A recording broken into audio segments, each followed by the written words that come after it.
এই চ্যানেলে সম্প্রচারিত সকল খবরই সচেতনতামূলক এবং শিক্ষণীয়, কোনো কিছুই প্রভাবিত নয়। মুখ্যমন্ত্রী মমতা বন্দ্যোপাধ্যায় সনাতনীদের সত্য কথা বলতে দিচ্ছে না। সনাতনীরা তাদের অধিকার থেকে বঞ্চিত হচ্ছে, মন্দিরে যাওয়া থেকে বঞ্চিত হচ্ছে, পুজো করতে পারছে না, হিন্দুরা সব দিক থেকে বঞ্চিত হচ্ছে।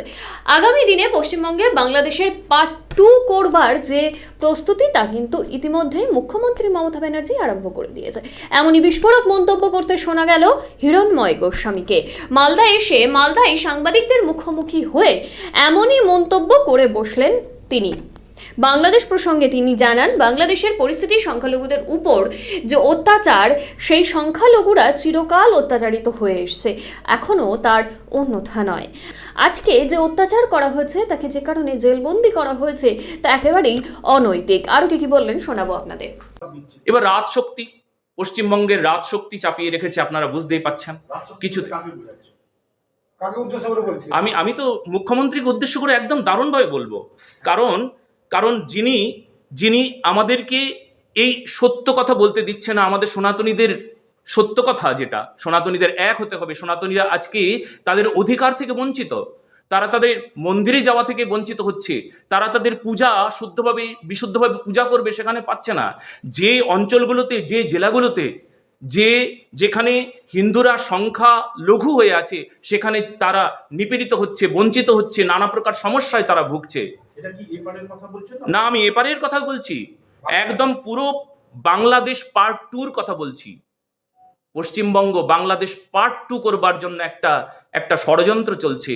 বাংলাদেশের যে অবস্থা, যে স্থিতি, আজকে আমাদের পশ্চিমবঙ্গেও সেই স্থিতিতে এসে পৌঁছেছে। আর বেশি দিন সময় নাই।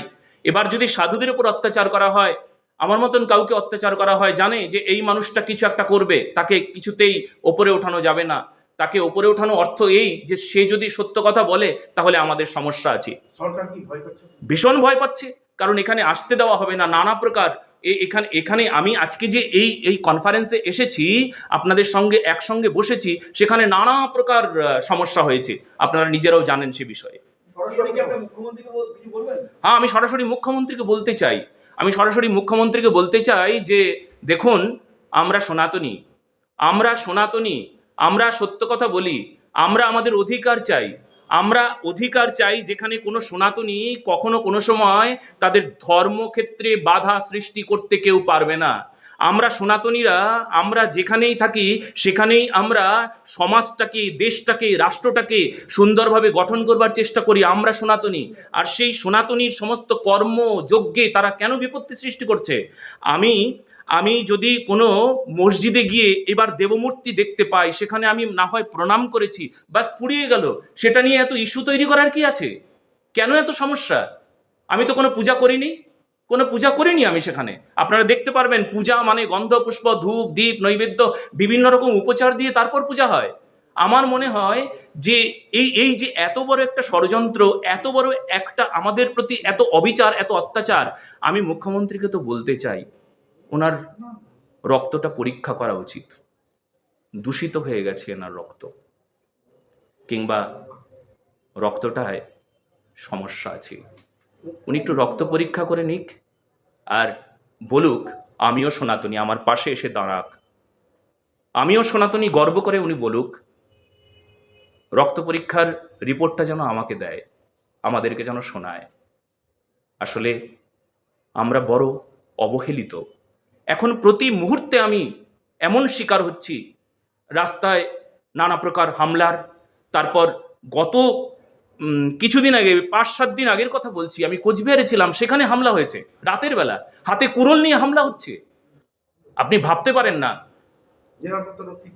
আমি দারুণভাবে আমি নিরাপত্তার অভাব বোধ করছি। আমি এর আগেও জানিয়েছি, আমি যখন পুন্ডিবাড়ি ছিলাম তখন আমি এসপির কাছে গিয়েছিলাম যে আমি নিরাপত্তার অভাব বোধ করছি, আমাকে ব্যবস্থা করুন, কিন্তু কোনো ব্যবস্থা নাই। আমাদের এই পশ্চিমবঙ্গে দাঁড়িয়ে আমরা বড় সমস্যায় পড়েছি, আমরা সনাতনীরা বড় সমস্যায় আছি। এসপিকে আমরা ওইখানে আমি যখন কোচবিহারে ছিলাম তখন আমি এসপিকে দারুণভাবে আমি একটা অ্যাপ্লিকেশন করেছিলাম। উনি একটু আমার কথায় কোনো রেসপন্স করলেন না, বরঞ্চ আরো তেরা কথা বলে দিলেন।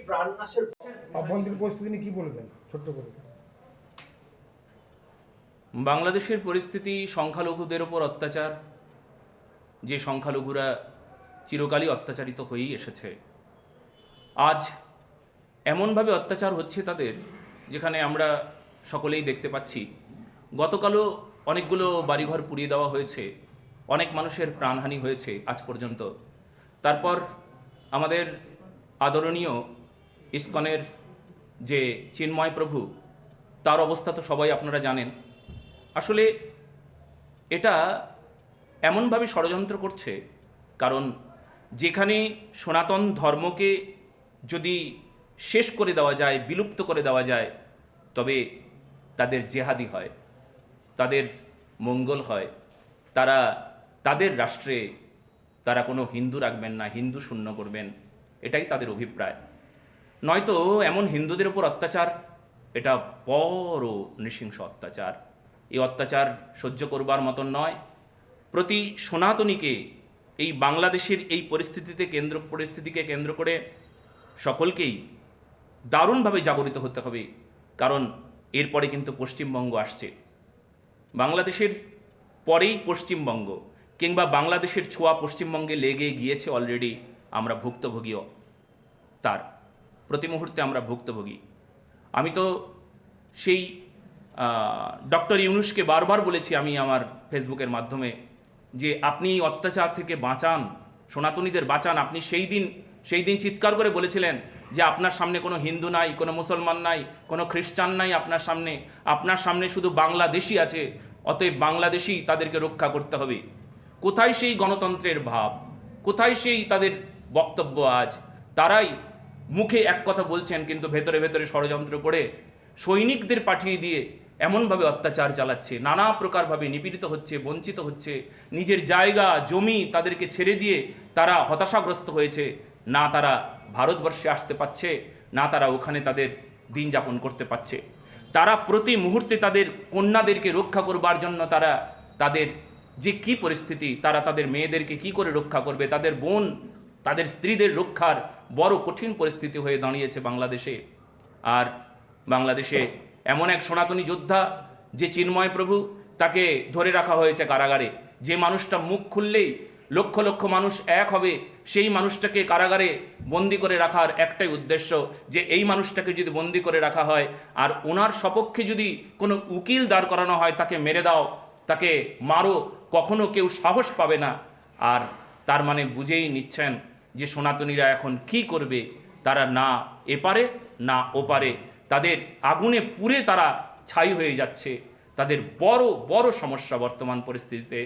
আর আমাদের প্রতিটি সনাতনীরা যেন বাংলাদেশের এই পরিস্থিতিকে কেন্দ্র করে আমরা আমাদের জাগরণের মাঝে যেন আমরা থাকি, যে আমরা এখন এক হতে হবে, আমাদের সবাইকে এক হতে হবে। সম্প্রদায়ে কখনো কোনো আর ভেদাভেদ করলে চলবে না। পশ্চিমবঙ্গের প্রতিটি মানুষ যদি আমরা, সনাতনীরা যদি আমরা এক না হই, তাহলে কিন্তু বাংলাদেশের পরিস্থিতি আমাদের সামনে এগিয়ে আসছে। কেন্দ্রের কাছে কি আর্জি করবে? এখন বর্তমানে কেন্দ্রের কাছে আমি এই আর্জি জানাচ্ছি যে যেন বাংলাদেশের এই পরিস্থিতিকে নিয়ন্ত্রণ করতে তাদের একটা ভূমিকা আমাদেরকে দেখান। কারণ ভারতবর্ষ, আমরা সেই ভারতবর্ষের মানুষ, আমরা স্বাভাবিকভাবে আমরা এই মানবাধিকার চাইতেই পারি, যে বাংলাদেশে সকল সনাতনীরা যেভাবে অবহেলিত হচ্ছেন, যেভাবে নিপীড়িত হচ্ছেন, যেভাবে তারা মৃত্যুবরণ করছেন, তাদেরকে এখন বাঁচানোর ব্যবস্থা আপনারাই করতে পারেন। ভারতবর্ষ পারে, তার সৈনিকের বড় ক্ষমতা আছে, তার রাজশক্তির বড় অদ্ভুত ক্ষমতা। সেই জন্য আমি দারুণভাবে নিবেদন করছি যে বাংলাদেশের এই পরিস্থিতিকে কেন্দ্র করে তারা যেন খুব দ্রুত পদক্ষেপ নেন। কাল করলে হবে না, এক্ষুনি পদক্ষেপ নিতে হবে আর তাদেরকে রক্ষা করতে হবে।